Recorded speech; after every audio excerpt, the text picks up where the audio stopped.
앞에 있었던 18장의 빌닷의 논리와 같은 이야기입니다. 앞에 빌닷이 그 장막에서 축출되는 악인의 운명을, 하나님의 심판을 얘기했다면, 이 소발은 즐거움과 결실이 없는 삶이 될 것이라 라고 동일한 논리를 전개하고 있습니다. 18장에서는 악인이 장막에서 뽑히고 사망의 장자가 그 지체를 먹고 흑암이 쌓이고 악인의 장막이 파괴되고 모든 자취를 없앤다는 표현으로 그 인과응보의 논리를 폈고, 오늘 20장에서는 삼킨 재물을 토하고 뱀의 혀에 죽고 가산이 멸하고 없어지고 하는 식으로 즐거움과 결실이 없는 존재가 된다. 악인의 결말은 그렇다 하는 하나님의 일하심의 대원칙, 인과응보에 근거한 논리를 펴 내가 당하고 있는 어려움은 결국 너 스스로 자초한 것이다 라는 대로 몰고 가고 있습니다. 우리는 이미 지난주에 이 문제가 신명기 28장의 신명기적 원칙, 인과응보라는 원칙과 시편 103편에 나타나는 하나님은 자비롭고 은혜롭고 노하기를 더디하고 인자와 진실이 많은 하나님이라 라는 성경의 두 원칙 사이에서 어떻게 이해를 해야 될 것이냐를 한번 생각해 보았습니다. 어느 원칙을 지키는 하나님을 원하시는가 라고 스스로에게 묻기를 바랬습니다.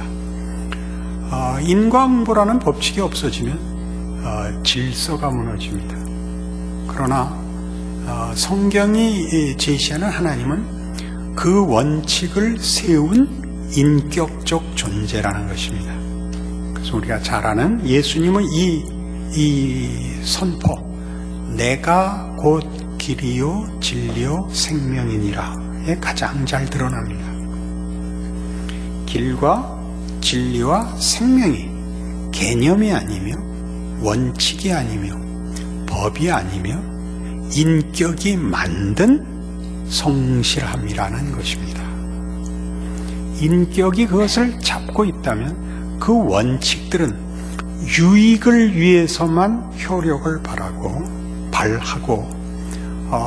손해를 위해서는 융통성을 가질 수 있다고 얘기하는 것이죠.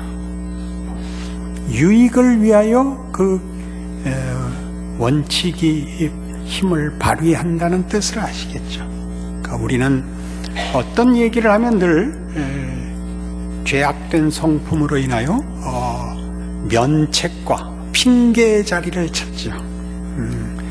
우리 하나님의 주권과 인간의 자유를 대조시키면, 하나님의 주권을 강조하여 예정을 강조하면 내 책임은 없다로 도망가고, 인간의 책임을 강조하면 결국은 내가 내 운명을 결정한 것이다라는 자랑으로 가죠. 그쪽으로 가는 것은 두 강조의 나쁜 쪽, 우리가 생각하는 나쁜 쪽의 적용이죠. 하나님은 그걸 다 어느 쪽에 쓰셨죠? 우리의 한계를 극복하는 하나님의 능력을 얘기하기 위해서 하나님의 주권을 강조하고,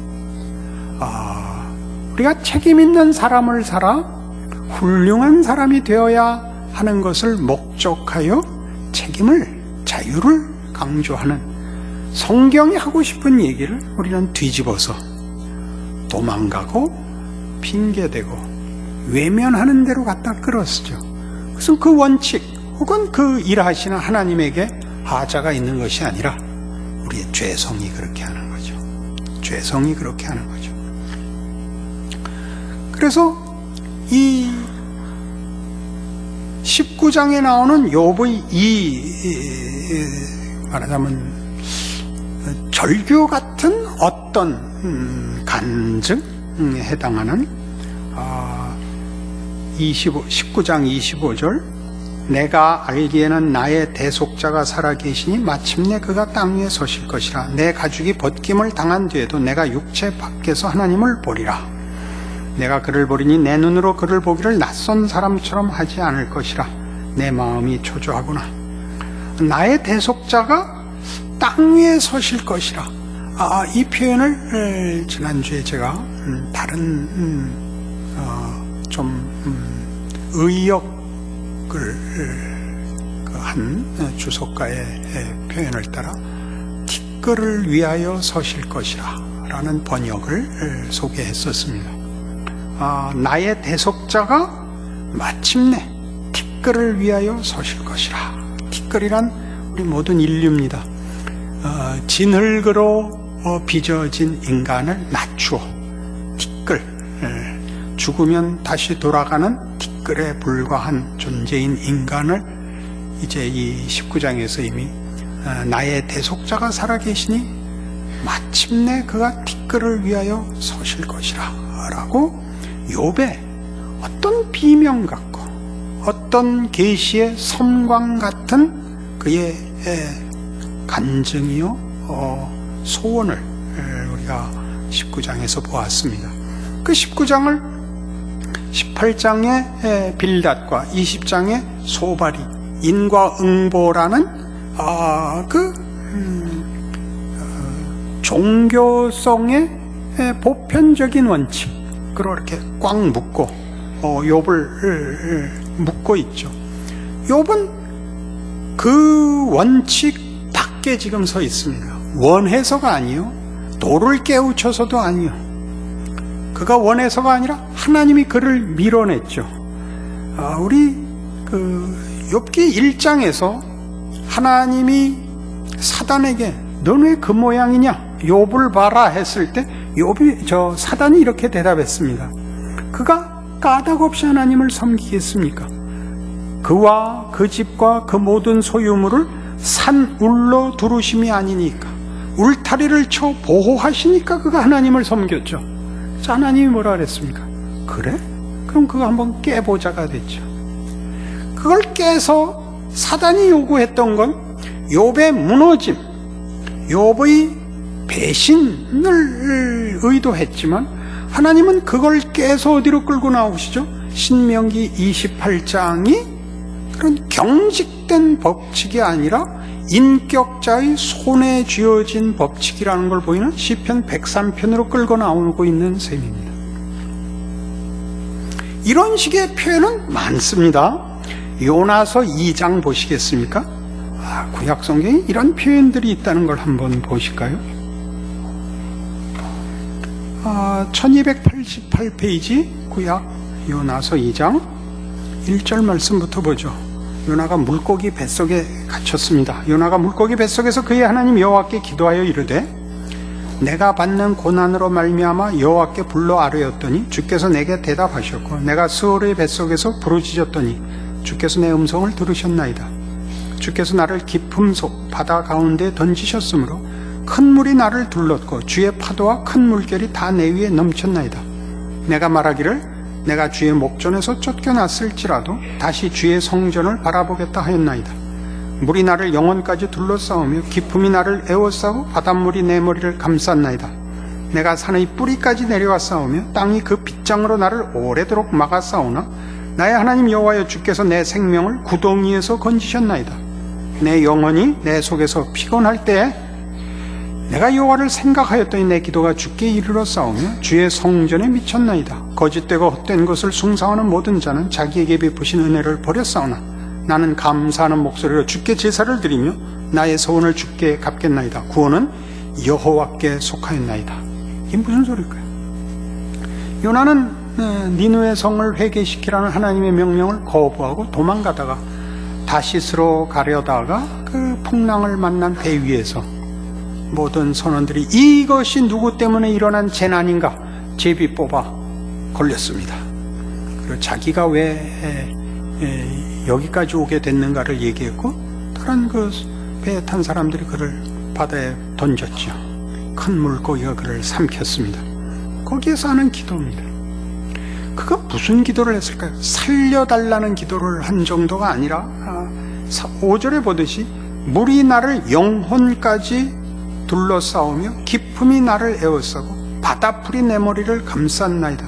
내가 산의 뿌리까지 내려갔으며 땅이 그 빗장으로 나를 오래도록 막았습니다. 이건 그냥 외적 고통이 아니라 영혼 깊은 고통이었다는 거죠. 자신의 미련함, 비겁함, 하나님의 크심을 못 알아본 무지함, 완악함, 그 해결할 수 없는 자기 실체를 본 것이죠. 거기서 그가 돌이킵니다. 뭐라고 돌이키냐 하면 4절에 있는 것 같이 내가 말하기를 내가 주의 목전에서 쫓겨났을지라도 다시 주의 성전을 바라보겠다 하였나이다. 이건 굉장히 놀라운 고백이죠. 왜냐하면 그가 니느웨를 회개시키러 가는 걸 왜 거부했냐 하면 아수르의 수도입니다. 이스라엘이 아수르에 망할 것입니다. 그러니 아수르를 회개시켜서 이스라엘을 멸망시킬 아수르가 하나님의 자녀가 되는 일은 허락할 수 없는 겁니다. 이스라엘 사람으로서. 애국적이죠. 국가라는 이름을 빼면 이기적이죠. 그걸 벗어나는 겁니다. 내가 주의 목전에서 쫓겨났을지라도 다시 주의 전을 바라보겠나이다 하였나이다. 무슨 뜻이죠? 하나님이 나를 버려도 나는 하나님 이제 못 버립니다. 그게 무슨 뜻일까요? 하나님의 위대하심과 의로우심과 신실하심에 대하여 항복합니다. 하나님이 나를 버린다 할지라도 하나님이 오르십니다. 하나님의 오르심을 내 개인적인 이해 득실과 묶을 수 없습니다. 까지 가죠. 어때요? 하나님이 여러분의 기도를 들어주시지 않고 여러분의 인생을 평생 괴롭게 하면 안 믿을 건가요? 이런 때 또 아멘 하는 분이 있었는데 오늘은 왜 아무도 없죠? 조심하기로 작정들 하셨나요? 야, 끝날 때까지는 입도 뻥끗하지 말자. 그렇죠? 중요한 선언이죠. 하박국서 2장에 가면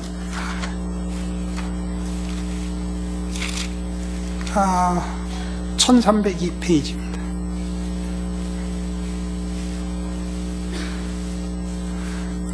보라, 그의 마음은 교만하며 그 속에서 정직하지 못하나 의인은 그 믿음으로 말미암아 살리라. 이제 유다가 바벨론에 망할 것입니다.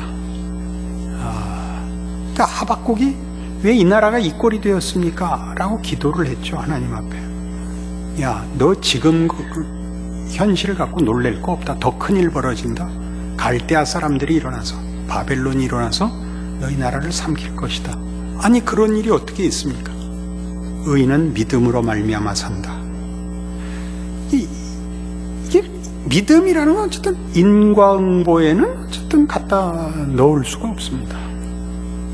우리 신약 성경에 등장하는 예수님의 이 선언, 친구를 위하여 목숨을 버리면 이에서 더 큰 사랑이 없느니라. 친구라는 말은 이해관계나 옳고 그른 것으로 묶을 수는 없는 존재죠. 친구란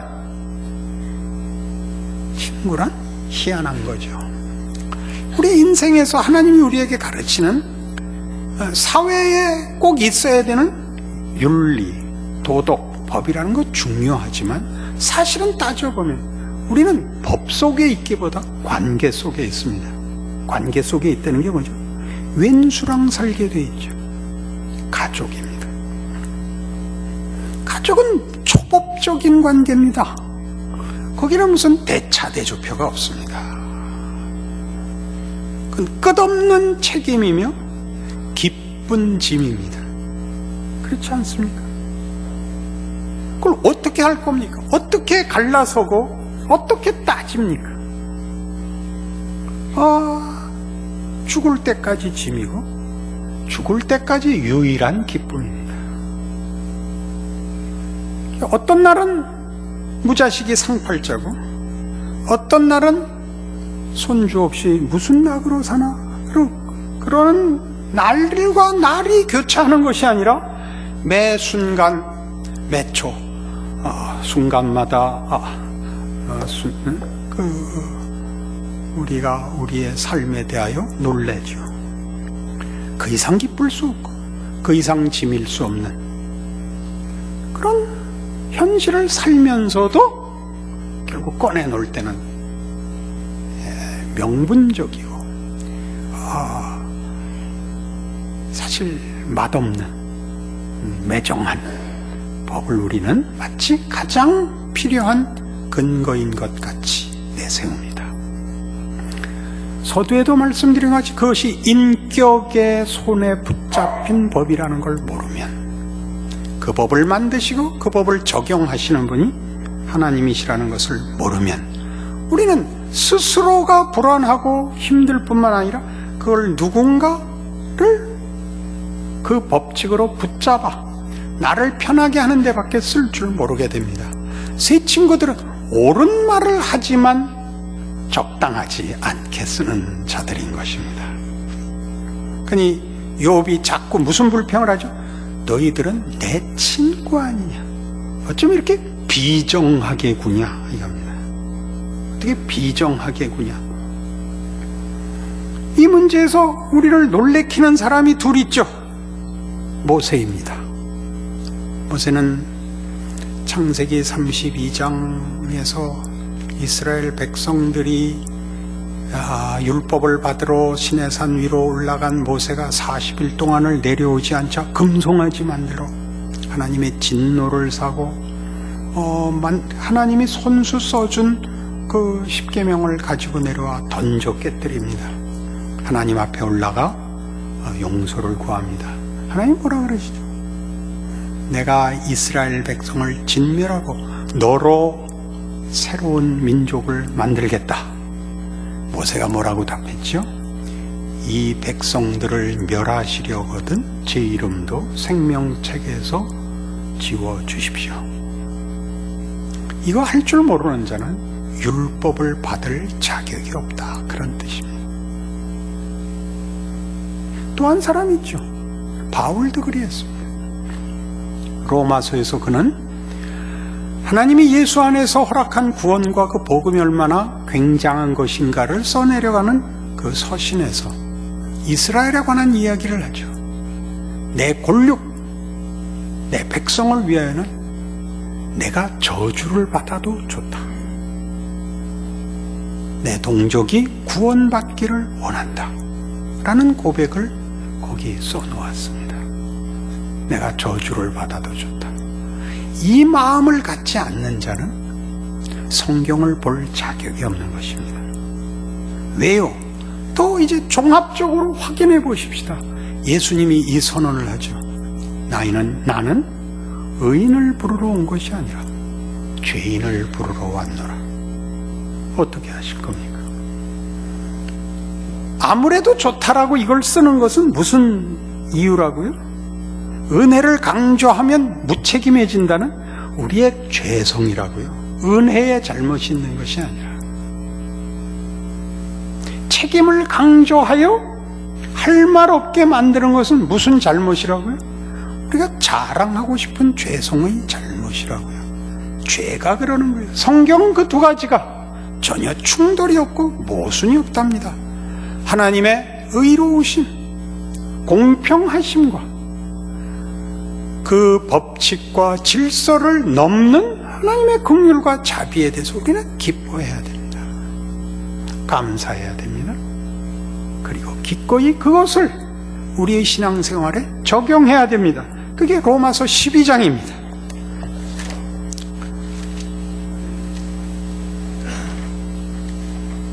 로마서 12장에서 우리는 성경이 우리 성도들에게 요구하는 신앙 실천에 대하여 이런 말들을 만납니다. 9절부터 보죠. 사랑에는 거짓이 없나니 악을 미워하고 선에 속하라. 사랑이라는 이름으로 죄를 져도 된다. 그런 얘기는 전혀 아닙니다. 사랑엔 거짓이 없나니 악을 미워하고 선에 속하라. 형제를 사랑하여 서로 우애하고 존경하기를 서로 먼저 하며. 먼저 한다는 게 무슨 뜻이죠? 빚져서 하는 것이 아니고, 마음에 들어서 하는 것이 아니고, 조건을 따져서 하는 것이 아니라는 뜻이죠.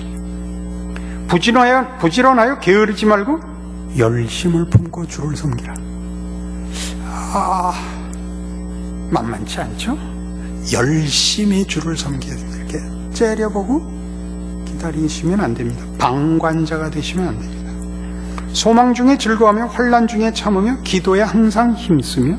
기도하라는 것은 내가 할 수 있는 일보다 더 큰 일을 하시는 하나님을 기억하라는 말입니다. 성도들의 쓸 것을 공급하며 손 대접하기를 힘쓰라. 할 수 있는 것 하세요. 남이 안 하는 것 지적하지 말고 자기가 할 수 있는 것 하세요. 너희를 박해하는 자를 축복하라. 축복하고 저주하지 말라. 즐거워하는 자들과 함께 즐거워하고 우는 자들과 함께 울라. 이게 뭐라 그랬죠? 기쁨을 나누고 슬픔을 나누십시오. 16절에 그 설명이 나오죠. 서로 마음을 같이 하며 높은 데 마음을 두지 말고 도리어 낮은 데 처하며 스스로 지혜 있는 체 하지 말라. 잘난 척 하지 말라. 그거 너 지금 기쁘다고 좋아할 거 없어. 두고 봐. 이딴 소리 하지 마시고, 너 왜 이렇게 멋대가리 없이 그러? 왜 밤낮 징징 그러지 마시고. 얼마나 힘들어 그러세요. 표정 한번 만들어 보신다. 이 표정을 늘 기억하세요. 연습하셔야 돼요. 그죠? 할 수 있거든 너희로서는 모든 사람과 더불어 화목하라. 이건 이제 결론을 내리는데, 이 결론에서 여러분 이 앞에 있었던 말이 무슨 뜻인지 아시게 됩니다. 내 사랑하는 자들아, 너희가 친히 원수를 갚지 말고 하나님의 진노하심에 맡기라. 기록되었으되 원수 갚는 것이 내게 있으니 내가 갚으리라고 주께서 말씀하시니라. 네 원수가 줄이거든 먹이고 목마르거든 마시게 하라. 그리함으로 내가 숯불을 그 머리에 쌓아놓으리라. 이게 무슨 얘기냐 하면 원수는 없다는 겁니다. 원수가 생긴 이유는 뭐죠? 내 복을 가로챘다고, 나를 넘어뜨렸다는 겁니다. 그렇지 않다는 겁니다. 우리 요셉 얘기했었죠. 요셉이 팔려가서 그 고생을 하고 나중에 형들을 만나서 뭐라고 답하죠? 자기 인생을 되돌아보고 알게 됐습니다. 하나님의 일하심을. 형님들 걱정하지 마십시오. 나를 여기 보낸 건 형님들이 아니라 하나님이셨습니다. 원수는 없다는 겁니다. 우리 인생에 원수는 없습니다. 우리의 이해관계와 우리의 연약함이 만든 분노이지 원수 없답니다. 하나님이 다 그 모든 것으로 일하신답니다. 그러니까 예수님께서 십자가에서 하신 이 말씀 다시 생각해 볼 필요가 있죠. 아버지여 저들을 사하소서. 저들이 자기가 하는 일을 알지 못합니다. 잘못하는 걸 알지 못할 뿐만 아니라 그 일로 하나님이 일하고 있는 것 저들이 모르고 있습니다. 까지 들어가죠. 원수는 없는 겁니다. 그래서 악에게 지지 말고 선으로 악을 이기랍니다. 상대방이 한 대로 갚고 그 원한을 상대방에게 풀지 마시고 하나님의 일하심을 믿고 감수하라는 겁니다. 무시무시하고 생각해보면 우리 인생에 겁날 것이 없구나 라는 생각에 여러분 뿌리를 내리셔야 됩니다. 욥은 아직 힘듭니다. 그러나 그는 하나님의 이 기이한 인도하심 속에 더 큰 하나님, 더 깊은 하나님을 만나고 있습니다. 그 친구들은 모르고 있습니다. 친구들이 자꾸 욥을 정죄하고 욥을 훈계함으로써 욥이 어디에서 어디로 나가고 있는가를 더 분명하게 보여주는 역할을 하고 있을 뿐입니다. 여러분들이 이 세 친구의 옳은 말에 그치지 마시고 더 나아가는 욥의 경험과 그를 인도하시는 하나님이 이제 욥에게 베푸시는 더 큰 하나님의 일하심에 대하여 배워나가신다면 세 친구들이 욥을 붙들어 매어 확인하여 스스로 안심하려는 경지를 넘어가는, 그래요. 끝에 나오는 욥이 친구들을 위하여 기도해야 되는, 용서를 구해야 되는 하나님의 판정의 깊은 인도하심 속까지 가시게 될 겁니다. 그리하면 하나님이 우리 평생에 과연 늘 함께 하셨고 모든 것을 복이 되도록 하나님이 친히 개입하셨다는 것을 아시는 날이 옵니다. 여호와는 나의 목자시니 내게 부족함이 없으리로다가 나의 고백이 되고, 하나님을 사랑하는 자 곧 그 뜻대로 부르심을 입은 자들에게는 모든 것이 합력하여 선을 이루느니라가 우리의 선언이 될 것입니다. 그 길에 들어선 줄 아시는 여러분들의 신앙이요, 고백이요, 인생이기를 바랍니다. 기도하십시다. 하나님 아버지 은혜를 감사합니다. 하나님의 크심과 위대하심과 놀라우심과 거룩하심을 확인하고 또 확인합니다. 그리고 우리 인생을 돌아보니 과연 우리가 손해본 것이 없다는 것을 깨닫습니다. 우리의 눈물, 한숨, 분노, 그리고 절망들이 다 오늘 우리를 잊게 하였고, 우리의 실수와 실패와 무지와 게으름과 비겁함을 가지고 하나님은 그대로 갚지 않으셨고 선으로 갚으셨음을 고백할 수밖에 없습니다. 그리 깨우치셨으니 나눌 수 있게 하옵소서. 세상과 우리 후손들 앞에 하나님을 사랑하는 자의 넉넉함을 증언하고 우리의 인생으로 보여줄 수 있는 복도 감당하게 하옵소서. 예수님 이름으로 기도합니다.